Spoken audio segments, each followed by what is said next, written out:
When I was young, my family lived overseas. I lived in Indonesia for a few years. And my mother, she didn't have the money to send me where all the American kids went to school. But she thought it was important for me to keep up with an American education. So she decided to teach me extra lessons herself, Monday through Friday. But because she had to go to work, the only time she could do it was at 4:30 in the morning. But whenever I'd complain, my mother would just give me one of those looks and she'd say, "This is no picnic for me either, Buster." So I know that some of you are still adjusting to being back at school, but I'm here today because I have something important to discuss with you. My father left my family when I was 2 years old, and I was raised by a single mom who had to work and who struggled at times to pay the bills and wasn't always able to give us the things that other kids had. There were times when I missed having a father in my life.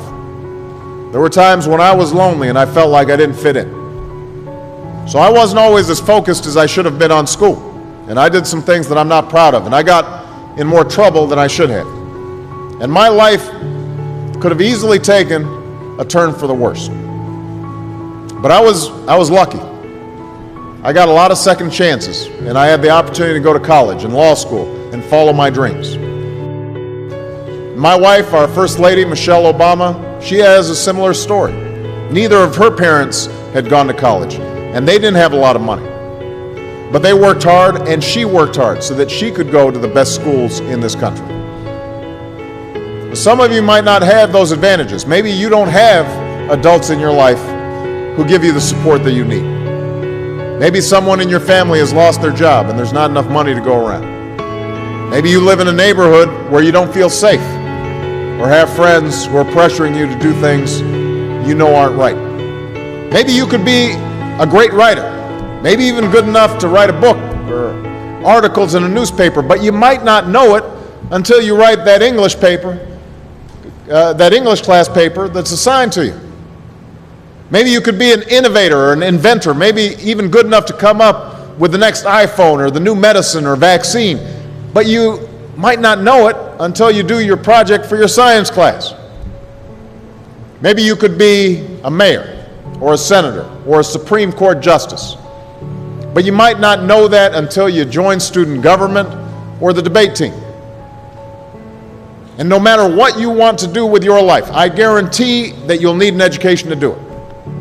You want to be a doctor or a teacher or a police officer? You want to be a nurse or an architect, a lawyer or a member of our military? You're going to need a good education for every single one of those careers. You cannot drop out of school and just drop into a good job. You've got to train for it and work for it and learn for it. And this isn't just important for your own life and your own future. What you make of your education will decide nothing less than the future of this country. The future of America depends on you. What you're learning in school today will determine whether we as a nation can meet our greatest challenges in the future. You'll need the knowledge and problem-solving skills you learn in science and math to cure diseases like cancer and AIDS, and to develop new energy technologies and protect our environment. You'll need the insights and critical thinking skills you gain in history and social studies to fight poverty and homelessness, crime and discrimination, and make our nation more fair and more free. You'll need the creativity and ingenuity you develop in all your classes to build new companies that will create new jobs and boost our economy. We need every single one of you to develop your talents and your skills and your intellect so you can help us old folks solve our most difficult problems. If you don't do that, if you quit on school, you're not just quitting on yourself, you're quitting on your country. Now, I know it's not always easy to do well in school. I know a lot of you have challenges in your lives right now that can make it hard to focus on your schoolwork. I get it. I know what it's like. But at the end of the day, the circumstances of your life, what you look like, where you come from, how much money you have, what you've got going on at home, none of that is an excuse for neglecting your homework or having a bad attitude in school. That's no excuse for talking back to your teacher or cutting class or dropping out of school. There is no excuse for not trying. Where you are right now doesn't have to determine where you'll end up. No one's written your destiny for you. Because here in America, you write your own destiny. You make your own future. That's what young people like you are doing every day all across America. And that's why today I'm calling on each of you to set your own goals for your education and do everything you can to meet them. Your goal can be something as simple as doing all your homework, paying attention in class, or spending some time each day reading a book. Maybe you'll decide to get involved in an extracurricular activity or volunteer in your community. Maybe you'll decide to stand up for kids who are being teased or bullied because of who they are or how they look. Because you believe, like I do, that all young people deserve a safe environment to study and learn. Maybe you'll decide to take better care of yourself so you could be more ready to learn. But whatever you resolve to do, I want you to commit to it. I want you to really work at it. I know that sometimes you get that sense from TV that you can be rich and successful without any hard work. That your ticket to success is through rapping or basketball or being a reality TV star. Chances are you're not going to be any of those things. The truth is, being successful is hard. You won't love every subject that you study. You won't click with every teacher that you have. Not every homework assignment will seem completely relevant to your life right at this minute. And you won't necessarily succeed at everything the first time you try. That's okay. Some of the most successful people in the world are the ones who've had the most failures. J.K. Rowling, who wrote Harry Potter, her first Harry Potter book was rejected 12 times before it was finally published. Michael Jordan was cut from his high school basketball team. He lost hundreds of games and missed thousands of shots during his career. But he once said, "I have failed over and over and over again in my life, and that's why I succeed." These people succeeded because they understood that you can't let your failures define you. You have to let your failures teach you. You have to let them show you what to do differently the next time. So if you get into trouble, that doesn't mean you're a troublemaker. It means you need to try harder to act right. If you get a bad grade, that doesn't mean you're stupid. It just means you need to spend more time studying.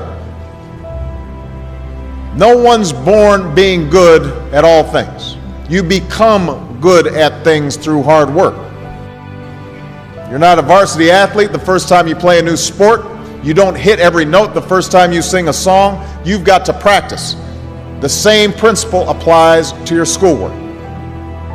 You might have to do a math problem a few times before you get it right. You might have to read something a few times before you understand it. You definitely have to do a few drafts of a paper before it's good enough to hand in. Don't be afraid to ask questions. Don't be afraid to ask for help when you need it. I do that every day. Asking for help isn't a sign of weakness, it's a sign of strength. Because it shows you have the courage to admit when you don't know something, and that then allows you to learn something new. So find an adult that you trust, a parent, a grandparent, or a teacher, a coach, or a counselor, and ask them to help you stay on track to meet your goals. And even when you're struggling, even when you're discouraged, and you feel like other people have given up on you, don't ever give up on yourself.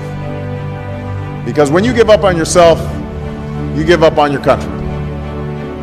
The story of America isn't about people who quit when things got tough. It's about people who kept going, who tried harder, who loved their country too much to do anything less than their best. It's the story of students who sat where you sit 250 years ago and went on to wage a revolution, and they founded this nation. Young people. Students who sat where you sit 75 years ago, who overcame a depression and won a world war, who fought for civil rights and put a man on the moon. Students who sat where you sit 20 years ago, who founded Google and Twitter and Facebook and changed the way we communicate with each other. So today, I want to ask all of you, what's your contribution going to be? What problems are you going to solve? What discoveries will you make?